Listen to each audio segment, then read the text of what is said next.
AI stood for something like absolutely impossible. But now that I spent more time learning about it, I understand that AI doesn't stand for absolutely impossible. It stands for absolutely intriguing. Okay, fine. Maybe it's called artificial intelligence, but isn't that the same thing? When people talk about robots, I often picture a robot like Wall-E, whose main job is to clean up after humans when they destroyed Earth and fell to outer space. Have you ever watched that movie? Yes. Well, I think that it is a movie showing us what might happen in the future if we don't take good care of Earth. Even if we don't end up living in space, Wall-E still shows some qualities and robots we have today. For example, he follows the instructions and stacks up all the trash left on Earth. Today, places like Boston Dynamics Atlas are making robots that can learn from their surroundings and change how they act, kind of like what Wall-E does in the movie. But in some ways, he behaves like a human. He likes to collect things he finds interesting on his way to Earth. He once found an old television where he watched how humans act and behaved. This is probably one of the main reasons why he has emotions. But then I remember, we're not just dealing with cute robots. We're looking at robots that can help cure diseases, drive cars, and even be a personal tutor. But before we look into the future of AI, we need a definition of what really is AI. Simply, AI is a machine that can learn, solve problems, and understand languages like human intelligence. Even though they are really smart, it doesn't mean that they're humans because they're still machines, just really, really smart ones. AI works through algorithms, which are basically instructions telling it what to do. Imagine that you're trying to pick a movie on Netflix. Instead of scrolling for hours, AI is like a best friend who knows your taste and can pick the perfect movie for you in seconds. Here's an example of what AI can do. AI can learn languages really, really quickly. It took me 5 years to learn Japanese and speak fluently.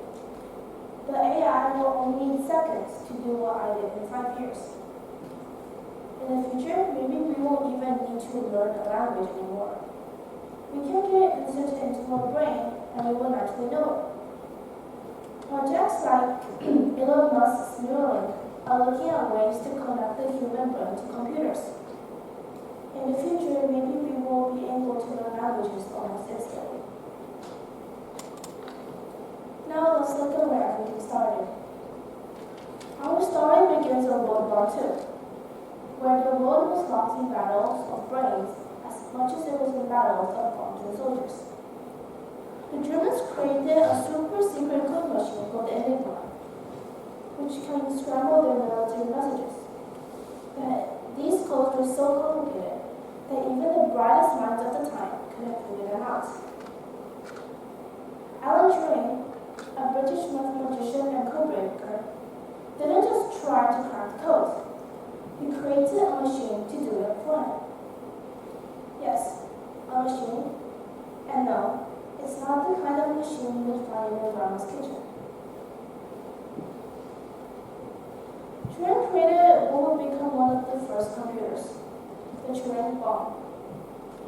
This could crack the Enigma code by testing thousands of possible settings in just 100 minutes. Could you do that?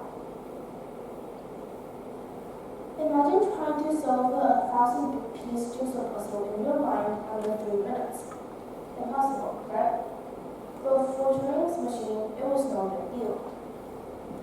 His work didn't just help them win the war, it laid the foundation for the AI that we're talking about today. And here's the cool part. Turing's machine wasn't just a computer. It was a machine trying to think like humans.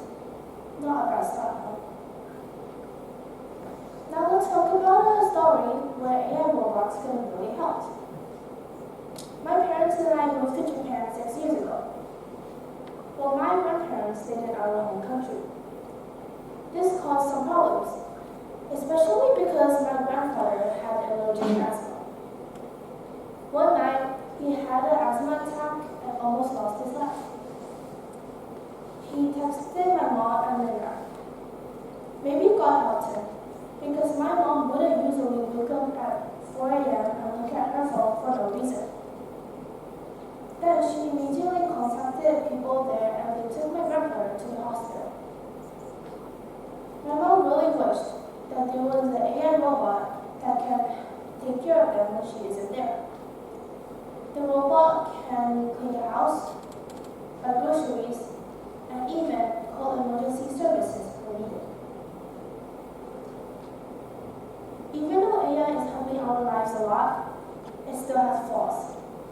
Therefore, there is a debate between if AI is a good or bad thing for humans. But before deciding if it is our new best friend or our worst nightmare, we need a definition of what AI really is.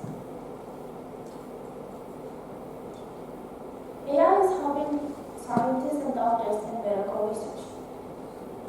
For example, IBM Watson Health is using AI for medical data. This has led to early cancer detection. In education, AI is helping teachers create personalized learning plans for each student. Imagine a classroom where every student has a tutor. That's happening right now, thanks to AI.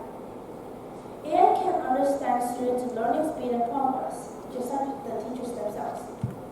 While the teachers can focus on things like creative learning and critical thinking. In smart cities, there are smart lights, which will turn automatically on and off when someone goes near. When I was young, I often wondered why the lights turn on and off.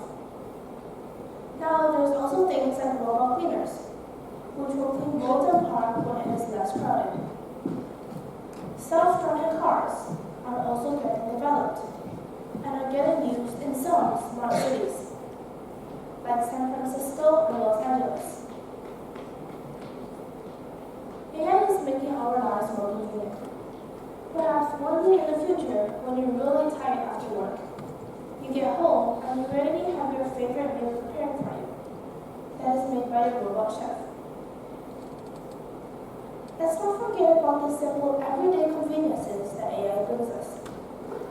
It can make our lives easier, more efficient, and even a little bit more fun.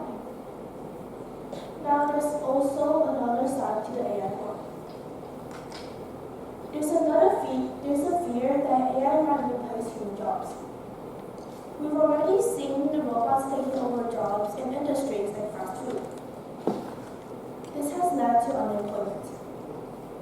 Before, in the supermarkets, there were usually a lot of human cashiers. But now, there are more robots doing that job than humans. AI also makes mistakes. And when it does, the consequences can be more serious. Imagine a robot performing surgery. A tiny mistake can lead to death or permanent injury. In a 2020 Nature study, scientists used AI to detect breast cancer. The AI was good, but also made mistakes, like calling someone cancer or missing cancer. AI also doesn't have a sense of what is right or wrong. So if someone asks AI to hack into a computer or invade someone's privacy, it will hesitate. So if robbers use AI to hack into a bank and steal money, that will be a big deal for everyone, right? Plus, the AI doesn't even know that what they did was wrong. There's also a fear that AI can one day become more intelligent than humans. AI, outsmarting humans, might sound like it belongs in a movie, but people believe that it's getting more closer to us. Imagine if AI became so strong that we can't control it. And instead of humans controlling AI, it would be the other way around. OpenAI and many universities are talking about the need for rules and safety to keep AI under control. In addition to these concerns, there are human advantages that AI doesn't have. Have you ever experienced AI asking you a question first? Well, for me, no. I have never experienced ChatGPT asking me a question first without me starting the conversation. AI doesn't have the ability to ask questions. AI also doesn't have emotional mood, unlike humans. Some things require emotion, like in instruments. A human pianist might practice for years and put their heart into every note. Simply something AI can't do. AI also doesn't have imagination. Without imagination, humans would have never improved either. For example, if Thomas Edison didn't have imagination, he would have never created the light bulb, and we wouldn't have in our houses today. In conclusion, while there are definitely risks, AI is here to stay, whether you like it or not. So instead of fearing it, we should learn to embrace it and live with it. Just like you wouldn't let a kid run a nuclear power plant, you can't just let AI do whatever it wants without some serious thought and control. We have to make sure that we're not just creating AI that is safe and follows rules, but also doesn't get any ideas about running the